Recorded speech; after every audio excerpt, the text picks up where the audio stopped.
but mostly I have connected with Kyra just as a creative talent and soul. And I wanted to bring her energy to the Founders Fam group because I think that she has incredible things to share. One, of course, we're going to be diving into custom GPTs, but also just the creative entrepreneurial journey is something that we're all on, and it is a challenge. So I wanted to talk about how to live that authentically, which I think she's one of the most authentic people that I've ever met. And so I wanted to introduce her to the crew. Hi, Kyra. How are you? Hi, I'm good. You said you wanted to talk about, and then you froze on my end. So can you repeat that again for Oh, me? yes, I will definitely do that. So I'm excited to talk about your creative entrepreneurial career and to talk about your journey starting from Hollywood, but then going into hair products, CPG, and then even creating a custom GPT that you created. I think is a really cool thing to share with this audience because this audience is all startup founders who are most of them starting their first entrepreneurial endeavor and had corporate careers prior to that. So, want to just cover that whole gambit. So, thank you for being here today. Thank you so much, Stephanie, for having me. And we always have a good time when we talk. So I'm really excited about this. Excellent, excellent. So I guess I just want to start with just telling people a little bit more of just your background, where you come from. And I think a great way to start that is by talking about when did you first know that you were creative and when did you um when did you have that first empowering moment of doing your creative work as your profession? Okay, that's a great question. And I just got to say, I love when I see parents who fully support their children's artistic endeavors. Okay. Because I grew up in a household where the arts were not a viable career, Mm, you know? And I love my parents very much. And there's no, like, I understand, I completely understand they're wanting me to be safe and have a safe career. But so I've been an artist my whole continues been like, let's no, let's not do that. You get an A in band, you get an A in orchestra, but you don't go be a musician, right? yeah. And then you get the A in band though, like you got, but uh yeah, so and then another interesting aspect about my musical journey is I was told from a very young age that I didn't have a good voice. I didn't have a good singing voice. Mm, And I didn't really care because I felt like my strength was composing. So I didn't really care that I wasn't going to be the lead singer. I'll compose for other people. Like that was always my my viewpoint. I've written so many songs, and I'm like the singer, but I wasn't really in my mind the singer. I was just singing it for the time being so that someone else could hear what it sounds like and they could yeah. sing it, you Mhm. know? And honestly, it wasn't until I was 43 that someone asked me to sing a song at a opening of a fashion show, and I was so scared because that was not my strength, like, and I did, and, that's it's actually an interesting story, so I'm actually gonna tell you a little Yeah, bit just please a little do. bit about that story. So, my friend is a fashion designer, very well known, and she was doing a charity fashion show. One of the women in her shows fell I don't know what happened, but she couldn't be in it, so she asked me to be a model in her show. Not a model, like, never done that before, ever. But she's my friend, and I'm, like, literally learning how to walk in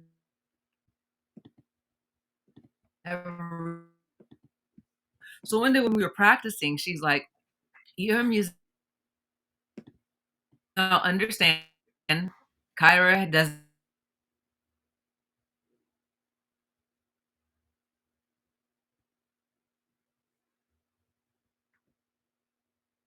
I think we might have lost you.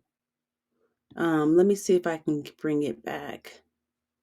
I got it. Is that Okay, better? you're there. You're there. Yeah, yeah. Thanks. Okay, good. So I was, she asked me during one of our rehearsals to sing one of her songs. Mhm. That was very terrifying because that's not what I do.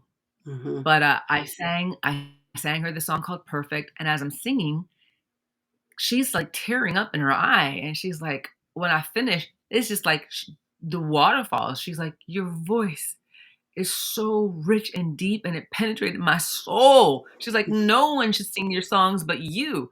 And I'm just literally sitting there going, "Is she messing with me right now?" Because I'd been told my whole life Mm. that I don't have a good singing voice, and so this is the first time I'm hearing something like this, you Mm. know?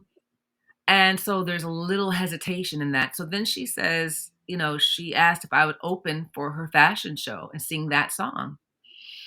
So girl, I taught this guy how to play the song. And, I go on stage and I'm willing to just fail. I'm willing for Mm. it just to be a bomb. And if it's just a bomb, then okay. I tried, I did it, and it was a bomb. I was okay with that. So I was already mentally okay if it didn't go okay, didn't go right. So I sang the song, and then like for 2 seconds it was silent afterwards. And then like this roaring standing ovation that went on forever. Wow. And that moment, I was like, "Oh, this is what I do. Like, Mm. this is what I do." And afterwards, people were coming up to me, quoting lines from the song, and I was just like, "Wow." Like, to have that effect, like, I love when anything creative has that effect on me. When I have Mhm. that, when I have that Right. thing, it just feeds my soul. Personally, when I experience that. So, that's what I was receiving Mhm. from these other people. So, I was like, "Okay, Kyra, let's go. Let's go." I love that. Like, literally, that.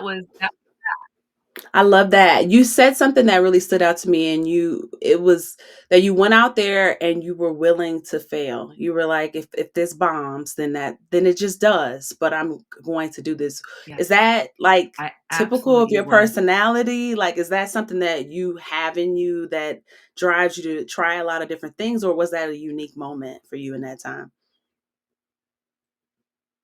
Um, you know what? It's interesting because 'cause I'm so confident in my songwriting and composing ability, like, so confident that it wasn't like I didn't have this, like, "Oh, this is the only" like I'm trying to be a singer and that's all I got going, like so I could waste it. I was able to waste the Mhm. idea of it being perfect. I was able to waste that because I had such confidence in my Mm. creative ability as a composer.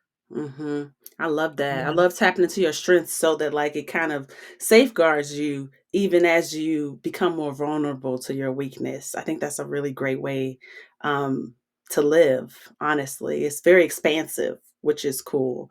I want to ask you about, before we get Can you hear into. me? Yes, I can. Can you hear me?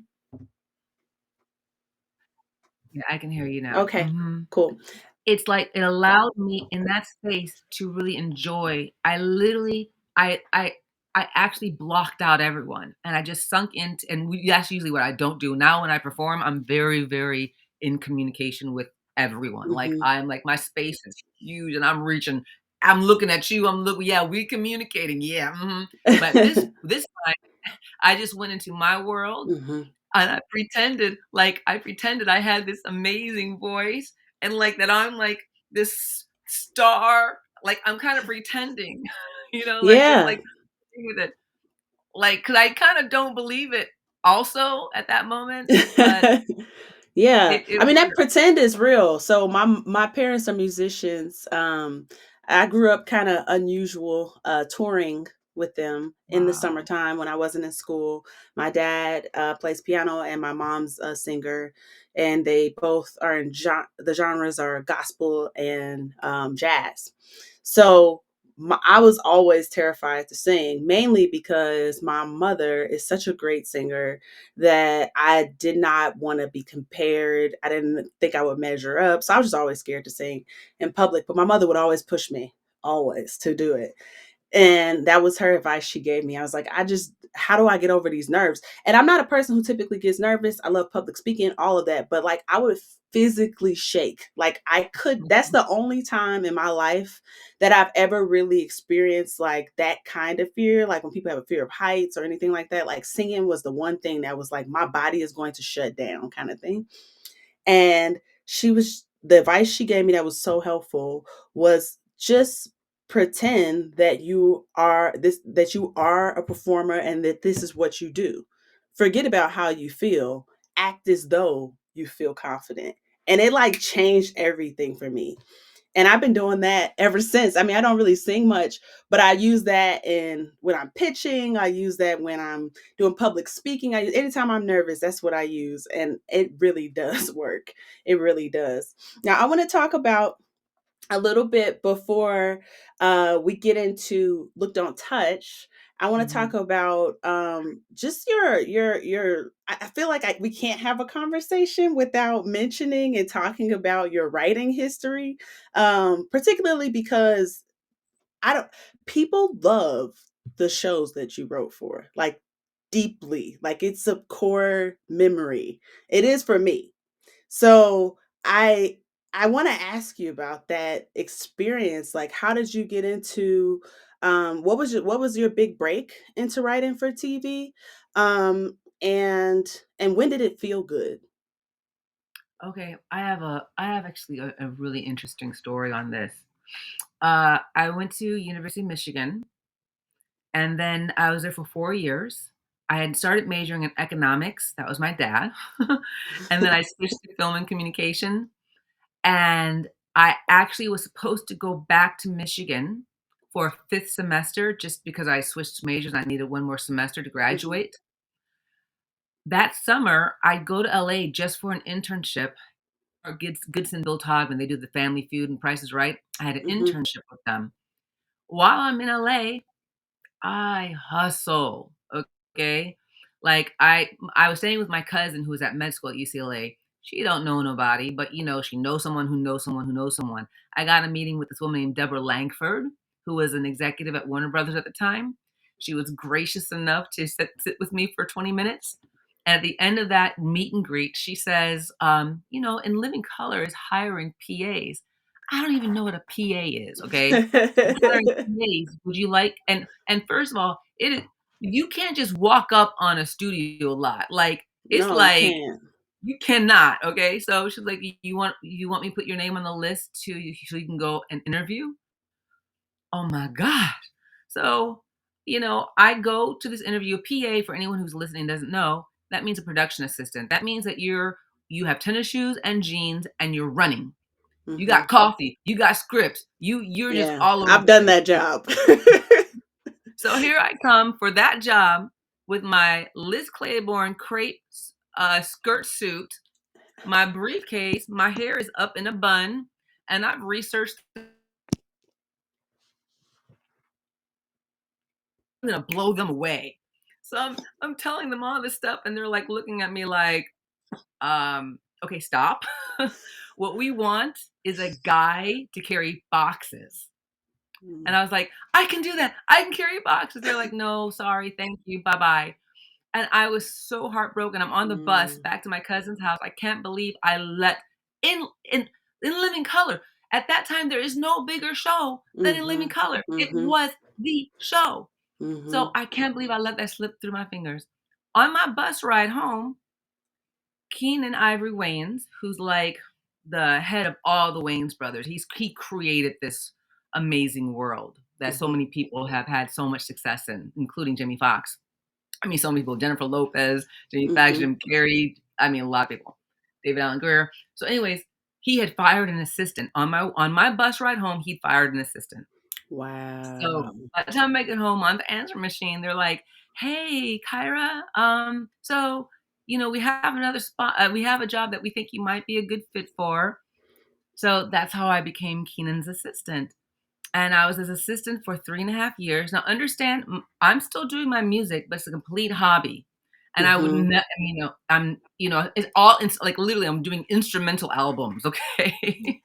And I don't know anyone in music. So everyone around me is writing their pilot. If you don't know what a pilot is, a Mhm. pilot for every series, the first episode is called a pilot episode or a spec script. And if you don't know a spec script, a spec is of an existing show, let's say Friends, a show that's on TV. Like, I mean, this is back then, okay? But an existing show, if you write a spec, you're basically acting as if you're on staff and you are writing an episode of Friends or whatever TV show. You're right. So you have to write basically specs and a writer's world. That's your Mhm. resume. They don't care where you went to school. They don't care nothing. What's on the page? Right.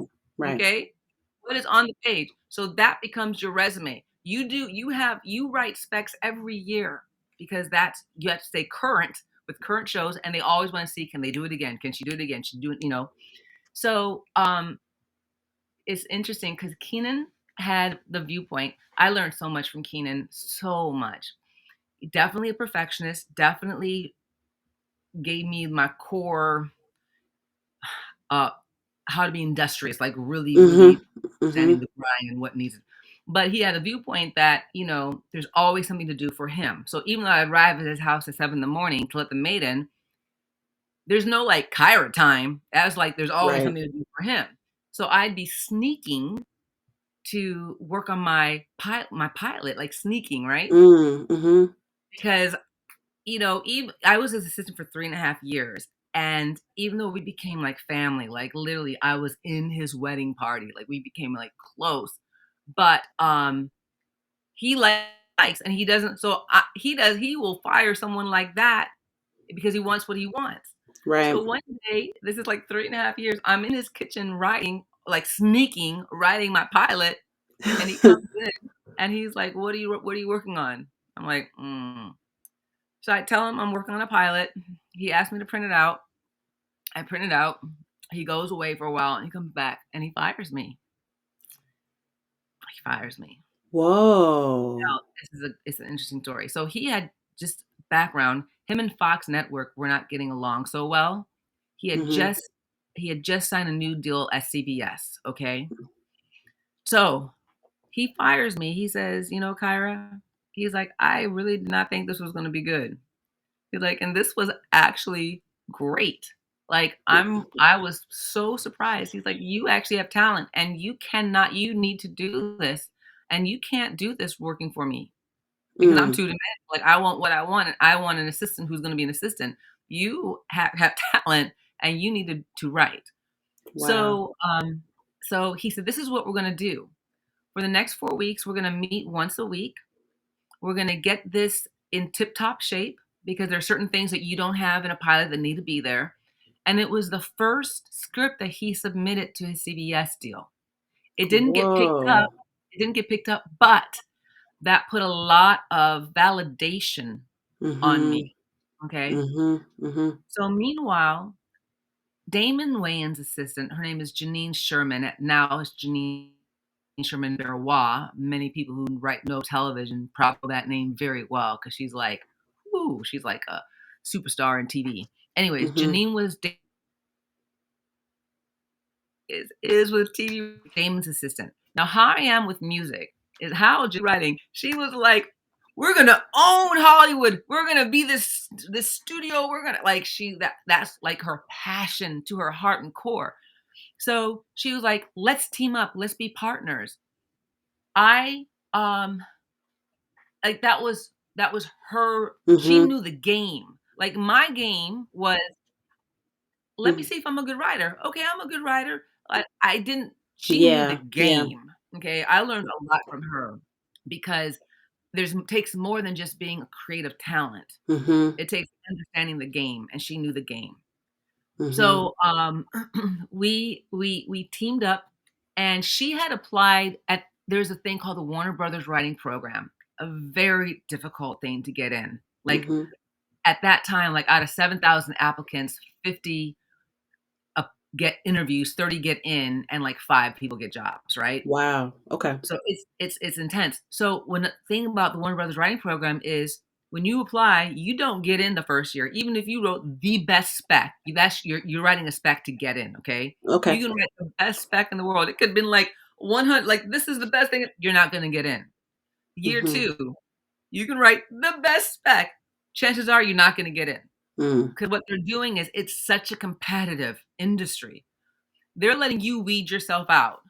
Mm. Now, at like year two or three or four, that's when, if you have consistently applied and consistently had good specs, that's when you actually get considered because they Mm. want to see if you have attitude about not being brought in, if you are able to create that same high caliber of a spec, you know. Mhm. So Janine, I think, had applied like 2 years, and then this was her third year. Now we're partnered, but she still had done she'd done the work, you know. Mhm. Mhm. We got in that year, the Warner Brothers writing program, and we were one of the 5 who got jobs. Wow, that's incredible. That's incredible. I mean, there's a theme, really. Like, first of all, you don't take no for an answer. Secondly, like if people are there in the cheering for you on the sidelines, great. You know how to leverage that, you know how to hustle that. But like if they're not, you're still gonna go for it. And I love that about you. Like, how did that translate as you went through that experience, not just on, you were on several shows, but as you went through all of those years, like you've grounded yourself in this creative Hollywood career. How do you get to look, don't touch? Like, I know there's a lot of years in there, but like, help me understand how your journey has been as an entrepreneur. Okay, good. Um, so I think you know a little bit about this, but like my hair is long, and people see me and they think that I'm that girl who always had long hair. Her hair has never been an issue. She just got one of those long hair girl. Mm, Mm-mm. First of all, I have about 3 or 4 different textures that are all very different on this head. For years, from like the age 13 to like 22, my hair would not grow past my chin. Like I could not, mhm, I would just dream for the day that my hair would touch my shoulder, okay? mhm, But mhm, it would not grow more than 3 inches because first of all, I had all the chemicals in going, the mhm, relaxers, chemicals. The biggest enemy against hair is hair envy. Like you see someone mm, else's and you want your hair to be like their hair. yep.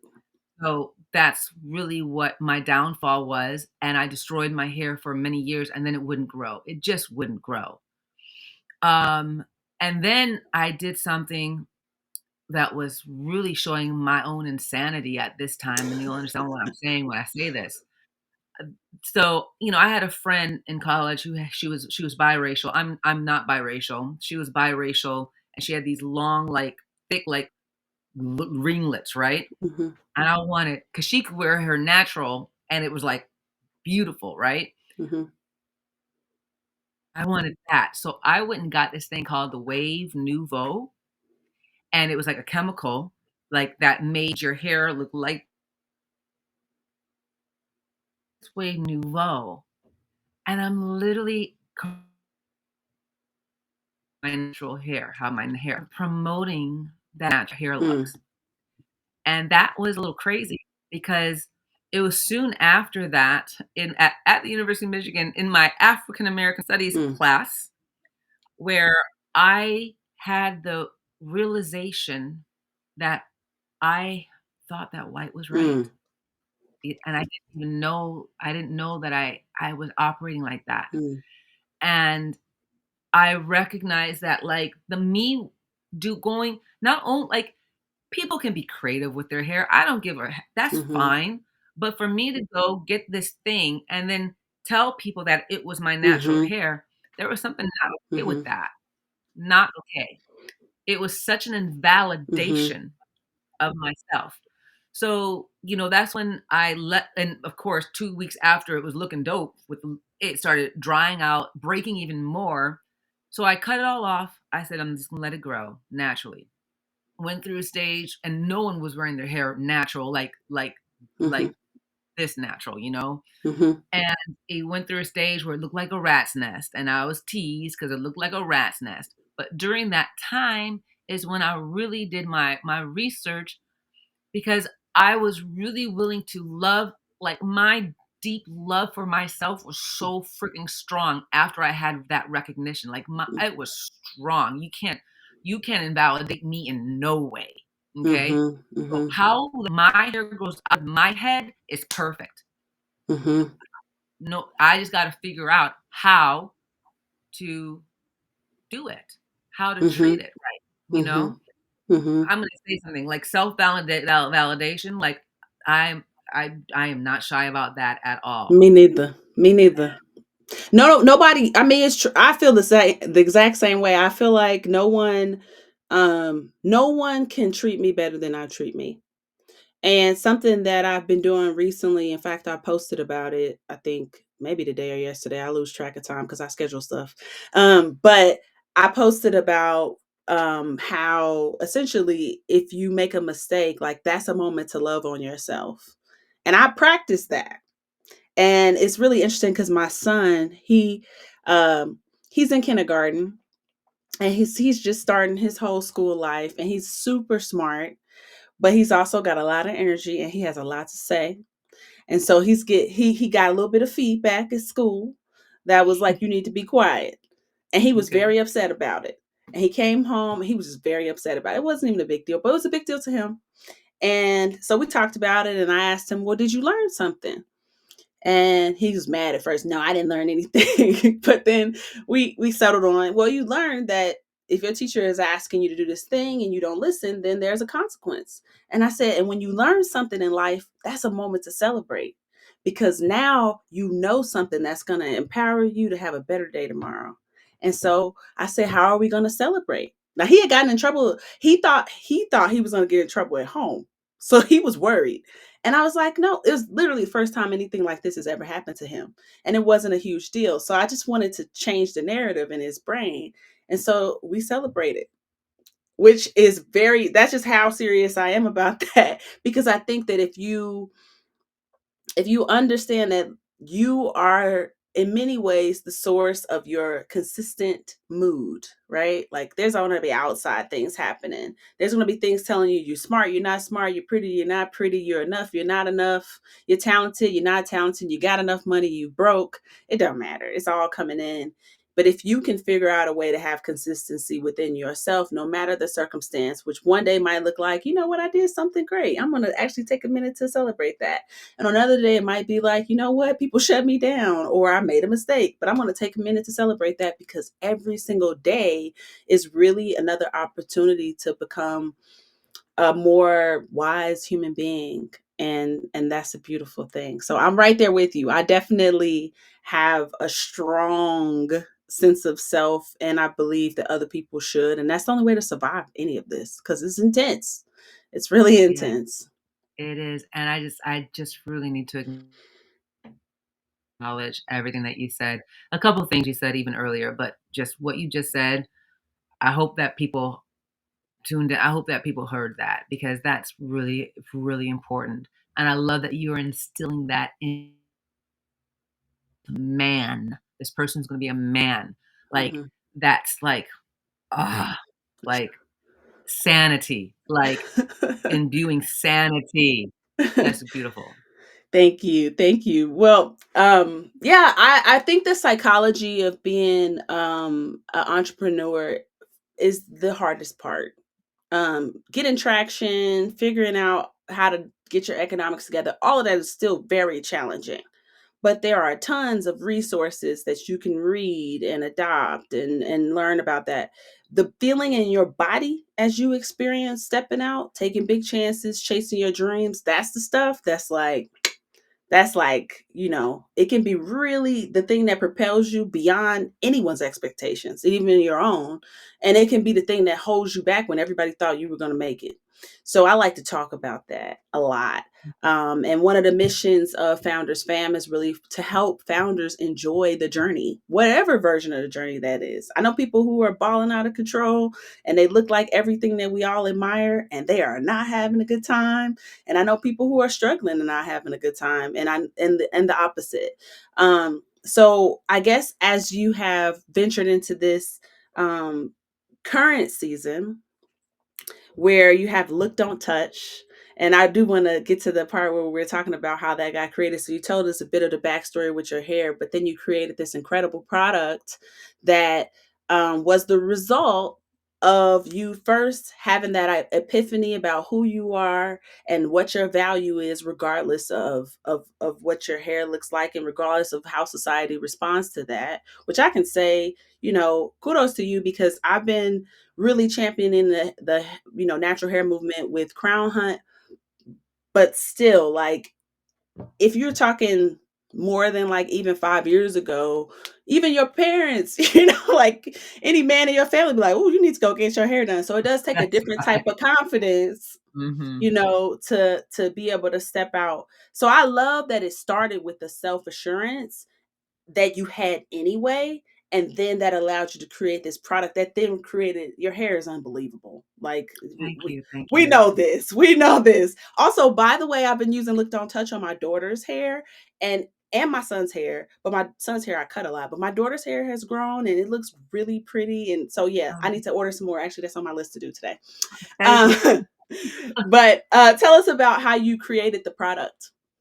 so, I so over the year, I would find what worked for me and what didn't work for me. Um, I found that fragrance actually dries my hair out, Mm, but anything that I tried that was fragrance free was a joke, like, not effective at all, like, not thick enough, not so, I just had accumulated a lot of knowledge and a lot of trial and error.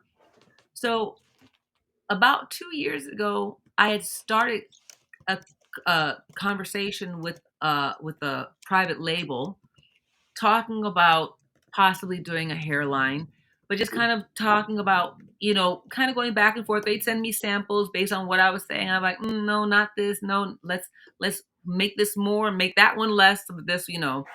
Uh, and so that I wasn't really going to launch. It was just kind of like, okay, I know that's there because at some point, like, I have a passion for people loving their hair, mhm, and anything that I can do to help that, like, I'm going to do. mhm, Okay. So I knew that at some point I was going to do this hair conditioner, this hairline. But so then now we're going to jump over to music because this actually was launched because of my music career. So I have a song with Carlos Santana that called Passion. That song, I did a remake of it with this guy named Goya Menor. Goya Menor is like a viral Nigerian Afrobeat artist who has a song that has like 11 billion views. He's an mm, incredible artist. If you don't, I'm sure you know the song Amino I'm a Piano. If you don't, anyways, it's great. So we did a remake of Passion I'm a Piano. Uh, then he flew to the States. So he came to the States and he's doing his club tour. So I was like, and I was on the tour with him, gonna do our song together. So I was like, this is the time to launch Look, Don't Touch, mhm, because I'm gonna have attention on me, and I can, mhm, it can just easily, like, it's like a built-in PR marketing is like right there, mhm, you know. mhm, So I put everything in motion. I got the orders, and I made sure that the formulation was perfect. Like, the amount of times that I tried this, I was like, "No, perfect." And so then just went through the whole process, and by the time I was it didn't like it the product was supposed to arrive when I was done with the tour. mhm, Now, fortunately, I hit some snags on the tour. Goya Menor and I are very close. He's like family to me. But some of the people who were responsible for bringing him here, that's not really his team, but just the people who were responsible for bringing him here. There were some activities going on during the tour that I don't vibe with. I don't vibe with. So I was like, peace out. I'm not doing this. Mhm. So I literally left the tour very early because Mm. it was my own integrity of what I'm going to do or not do, and Mhm. be around or not be around. So so I leave the tour and now I have all this product. No, like that just didn't go as planned. Like no attention, no eyes on me from that, Mm. Mhm. all this product. So it was just like, okay, Kyra, let's go. What we gonna do? So Mhm. that's where I'm at.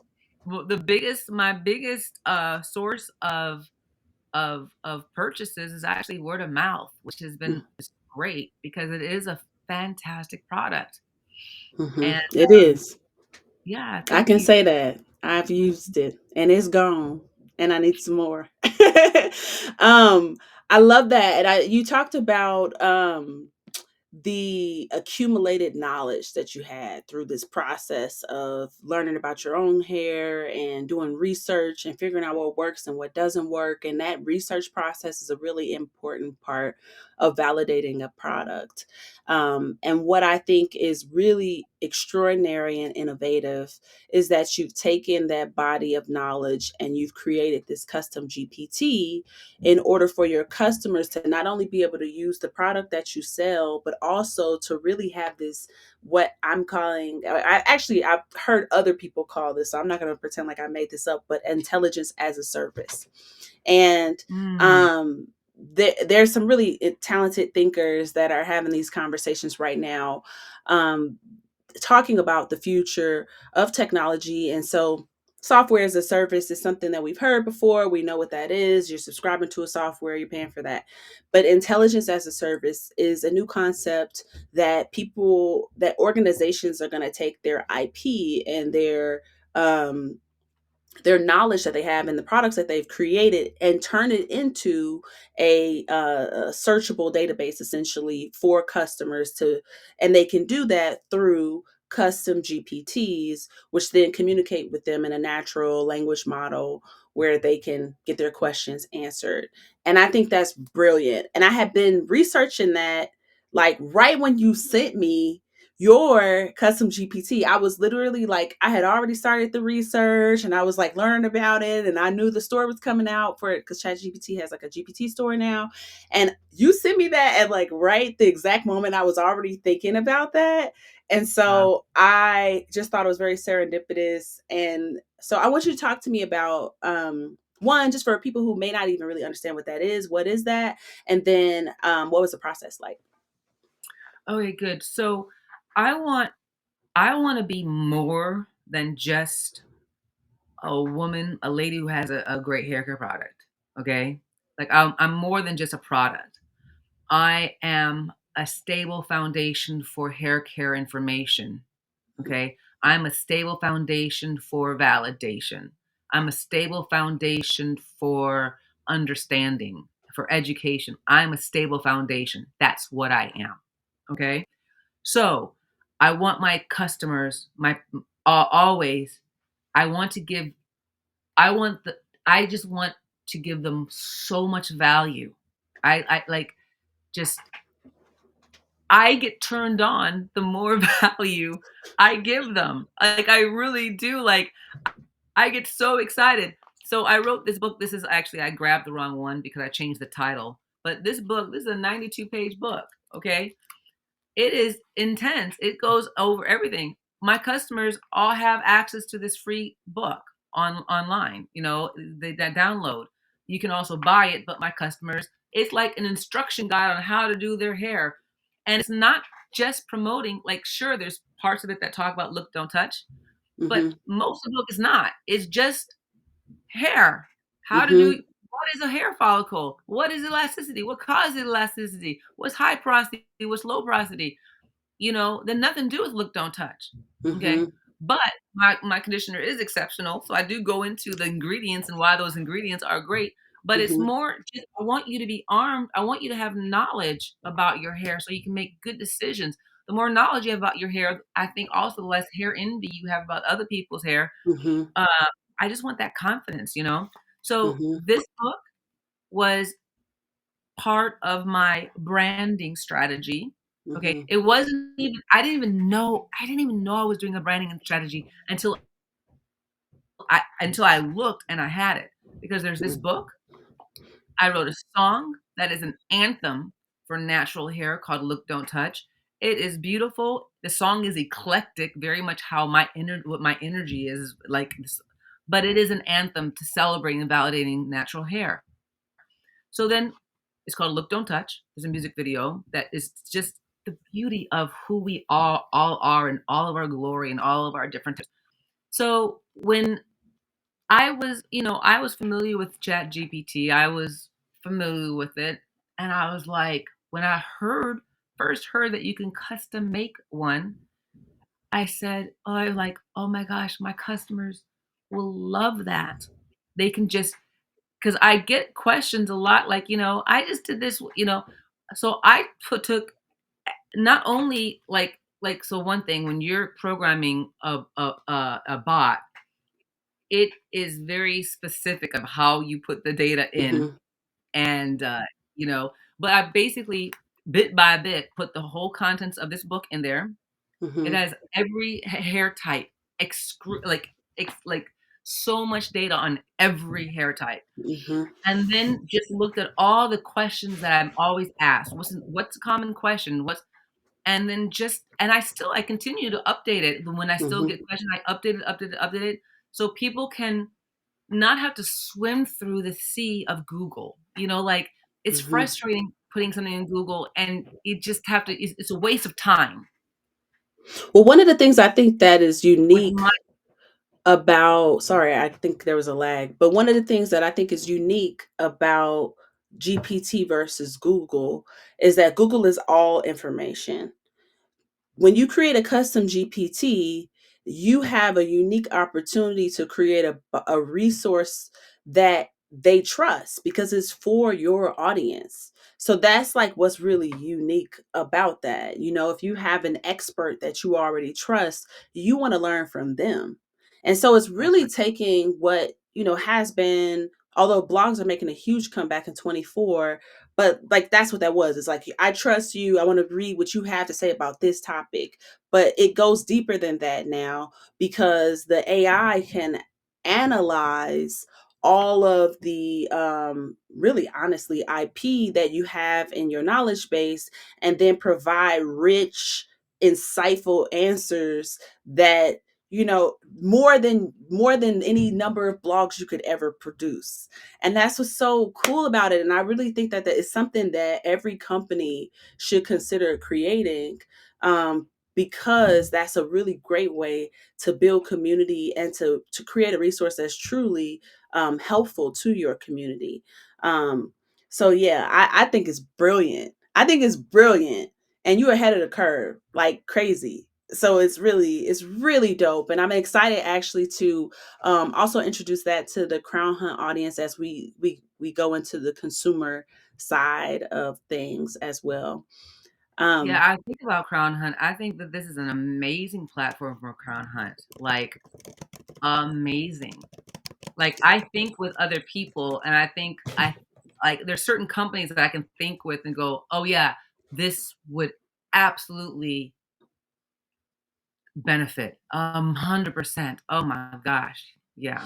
I absolutely love it. So for people who, because I will definitely be using piece of this and sharing it with the Crown Hunt audience as well. So for people who are listening that are from the Crown Hunt curly community, what type of things can they learn about their hair with this resource? So, the first I have in the instructions, I said, when you're asking about your hair, please be specific on your hair type.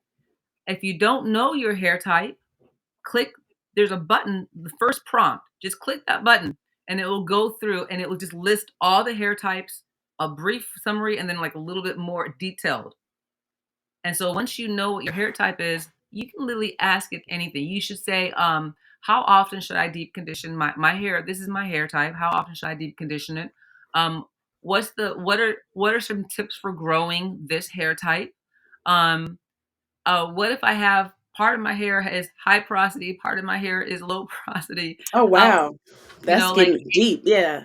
anything, you know? That's excellent. Well, as people are listening, I just want you to think about, and this is something I want to do a webinar on at some point for Moxie as we get deeper into this knowledge of just how you can create a custom GPT for your brand.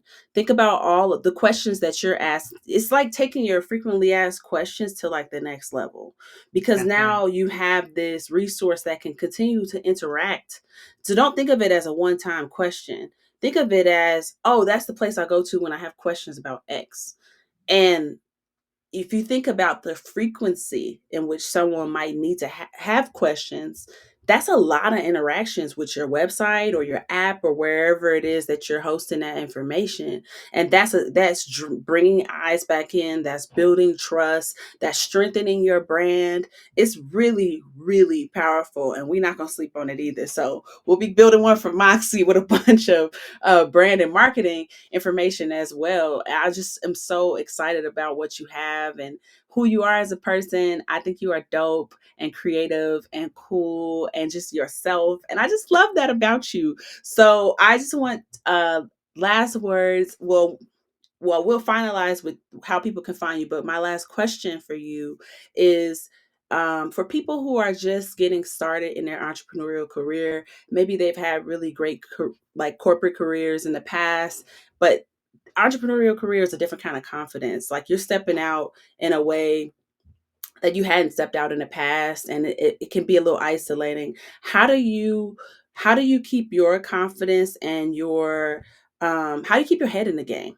as you do this? You've already talked through a bunch of different like um things you've had to navigate, even with the initial release that you were thinking about with Look Don't Touch, and then that didn't go as planned. Like how do you keep your head in the game? Um, I think it's very important to know what your strengths are. And it's important to use those strengths. Like, uh, like I have this book. I was a writer. Mhm. I can confront writing. Mhm. Not everyone can confront writing like that, you know? I have a song. I'm a musician. I Mhm. created a song. Don't go create a song if that's not your vibe. Right. You know you know what I'm saying? Yeah.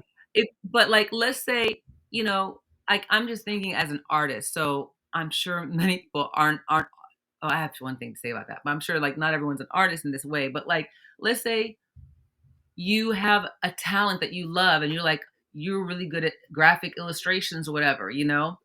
A cool branding thing could be, like, once a month, you do a little comic strip Mm. of your thing, and that then you're tying in your passion, your Mhm. other passion, you're making it you, you Mhm. know? And I so love that. yeah, just, I I absolutely love that. Just like bringing in like what your talents are and what your creative whatever it is that you're great at and what comes easy to you. Like, don't forget to bring what comes easy to you. And I definitely feel like I kind of learned that the hard way because when I started Crown Hunt, now my background is creative. I've been a writer, I've been, a storyteller my whole life. And when I did Crown Hunt, I was thinking, well, it's tech and it's, like I kind of tried to approach it from a different angle rather than telling the stories around hair, which is so easy to do. I mean, it's such a great topic to do that with, but in my mind I wasn't as I didn't lean on that. And so now I am leaning much more on the storytelling side, much more on the community side of it all, and it feels so natural.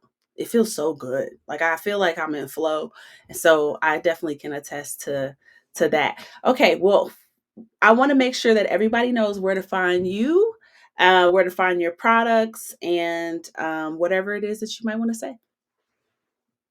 awesome. Thank you so much for having me. So I have 2 Instagrams or 2 so on all my platforms. My music is always gonna be Kyra World. So that's at Kyra World. That's Kyera World. And then, I have look, don't touch underscore hair, and that's gonna be all everything look, don't touch, you know? Uh, so yeah, one time, like, everything was just on everything. I was like, "You know what, Kyra, we gotta separate these 2 things." Even though it still falls underneath all Mhm. Kyra brand, it's still 2 different things. So, yeah, my music is Kyra World and my hair is look, don't touch underscore hair. And, Excellent. my if you wanna retouch, you can go to shop.kyra.world and you can read all about the ingredients. You can read all the testimonies, and the music video and the song are there too. I love it. I love it. Well, thank you so much. It's an honor for you to have said yes to this and join me. We are a small but mighty community that's just getting started. This community already is collectively raising over $3 million for their own businesses. So, powerful folks with ambitious dreams, a lot of founders of color and female founders as well. So, your words will not fall on deaf ears. People need this encouragement. So thank you for sharing your story with us today. And I look forward to meeting with you again in front of another audience. Thanks so I much, love it. Thank Kyra. you so much, Stephanie. Thanks. Bye, Thanks. guys. Bye. Bye.